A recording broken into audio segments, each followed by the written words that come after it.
행복한 명절 보내고 오셨나요? 이제 다시 느슨해진 마음을 조이고 투자 모드 가동해야겠죠? 다시 맞은 일상, 그 첫 단추는 SK그룹주에 대한 이야기로 시작합니다.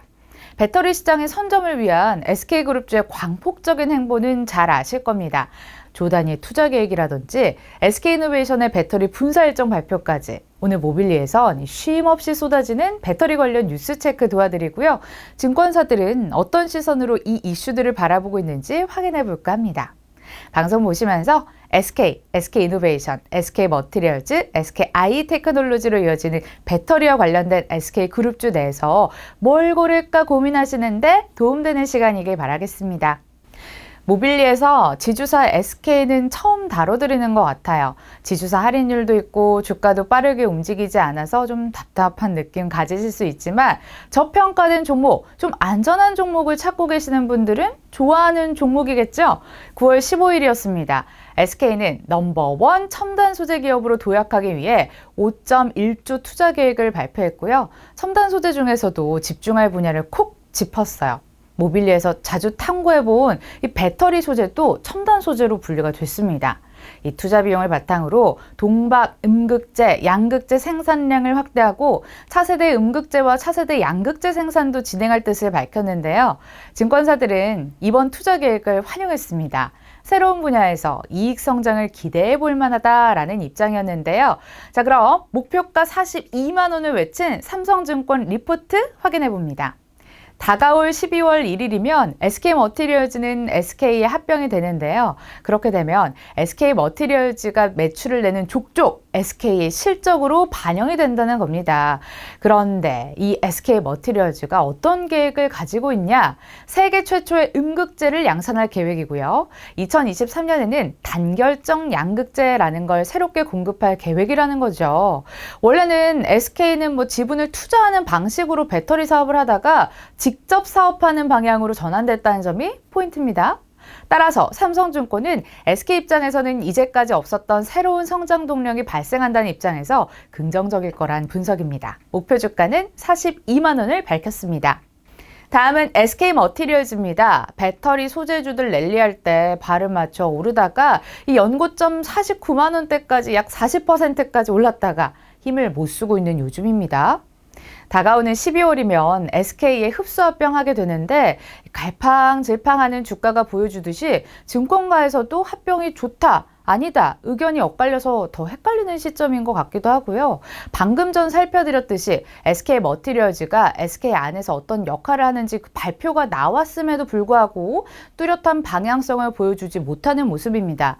합병 발표가 나왔던 8월 23일 당시에도 증권사 의견이 엇갈렸었는데요. 의견 체크해 드릴게요. KTB투자증권은 합병 수혜 효과가 미미할 것이다 라는 분석이었습니다.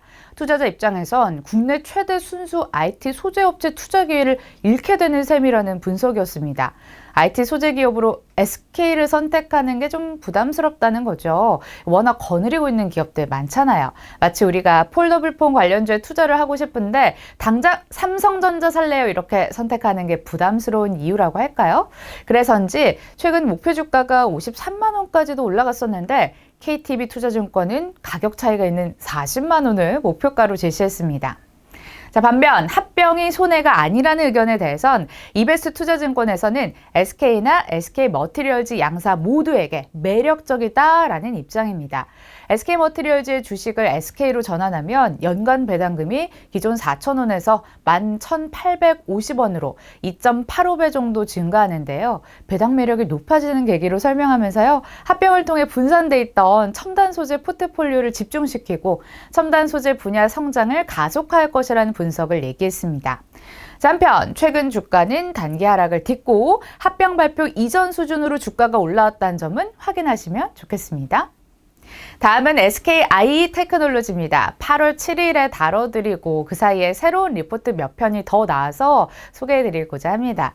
이제는 배터리 분리막에선 전 세계 탑티어 어딘지 아시죠? 시장 진입도 어려워서 새로운 경쟁자가 나타나기도 어려운 철옹성 같은 시장인데 SKI테크놀로지가 꽉 잡고 있습니다. 자, 바로 증권사의 시선 읽어드리죠. SKI 테크놀로지는 앞으로 5년간 초고속 성장 궤도에 진입할 것으로 전망된다고 합니다. 분리막 생산 능력은 2020년 8.6억 제곱미터에서 2025년 40.2억 제곱미터까지 급속도로 커질 전망이고요. 매출액은 2020년 0.47조 원에서 2025년 2.48조 원까지 5.3배 성장할 전망이라고 하는데요. 자, 이렇게 퀀텀 점프할 수 있으려면 끌어주는 곳이 있어야겠죠. 맞아요. 이유는 든든한 엄마 기업, 모기업인 SK이노베이션에 답이 있었습니다. 자, 여러분, SK이노베이션이 그냥 뭐 성장을 하고 있나요? 아니죠. 5년간 국내 배터리 업체 중에 가장 빠른 속도로 성장할 것으로 예상되는 상황이죠. 폭스바겐, 현대차그룹, 포드그룹 등 새로운 고객사를 공격적으로 유치하면서 수주 잔고는 과거 3년 동안 10배나 확장됐었고 올해도 포드랑 계약을 따내면서 수주 잔고는 1000기가와트시에 달합니다. 자, 게다가 SK이노베이션의 추가 수주가 기대되는 상황이기 때문에 SKI 테크놀로지도 함께 클 겁니다. 또한 SKI 테크놀로지는 경쟁업계 중에서도 가장 빠른 해외 진출하고 있다는 점 눈길을 끌고 있습니다. 작년 중국 공장을 시작으로 해외 진출을 본격화하고 있는데요. 폴란드 공장 양산 시작이 신의 한 수였죠. 분리막 업체 중에 유럽 현지 공장을 보유하는 곳이 많지 않아서 최근까지도 유럽 배터리 업체로부터 공급 요청을 받고 있는 상황으로 알려져 있다고 합니다. 앞으로 신규 고객사 추가를 기대해 볼 수 있다는 점도 주목해 보시기 바랍니다. 삼성증권의 목표 주가는 27만 5천 원입니다.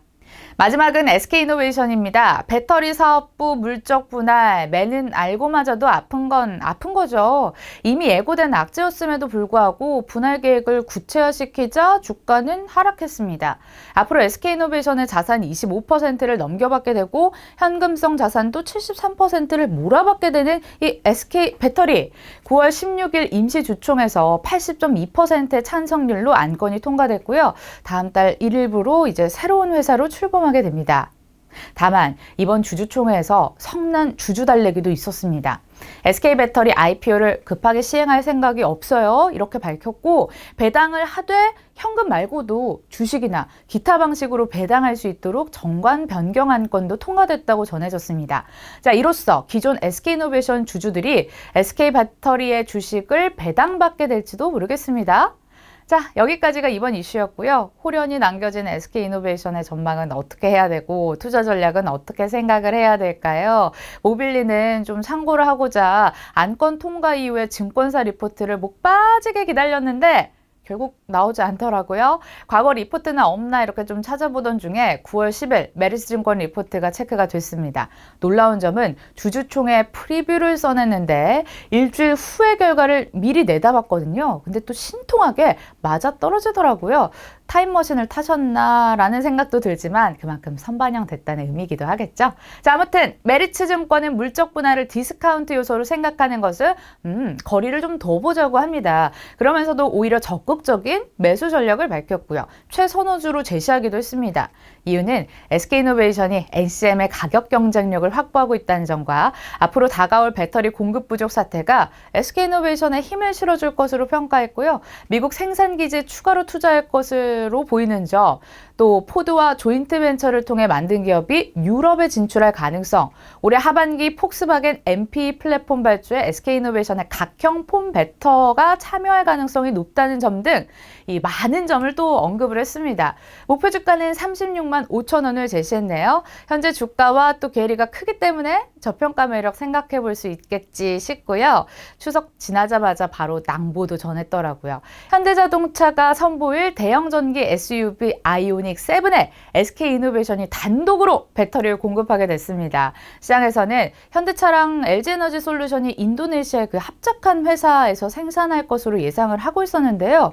그 예상을 깨고 수주를 따냈다는 점, 추후 아이오닉 7의 판매량이 중요하겠지만 이 소식이 전해지자 지난 9월 23일 주가가 안정을 되찾기도 했습니다. 악재 끝! 반등 시작을 기대해도 괜찮을까요? 예, 앞으로 SK이노베이션의 새로운 소식이 전해질 때마다 모빌리가 발빠르게 전해드리겠습니다.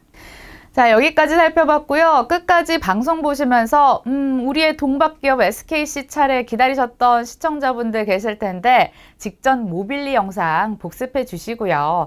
오늘 준비한 내용은 여기까지입니다. 다음 시간에 더 알찬 소식 들고 찾아오겠습니다. 안녕!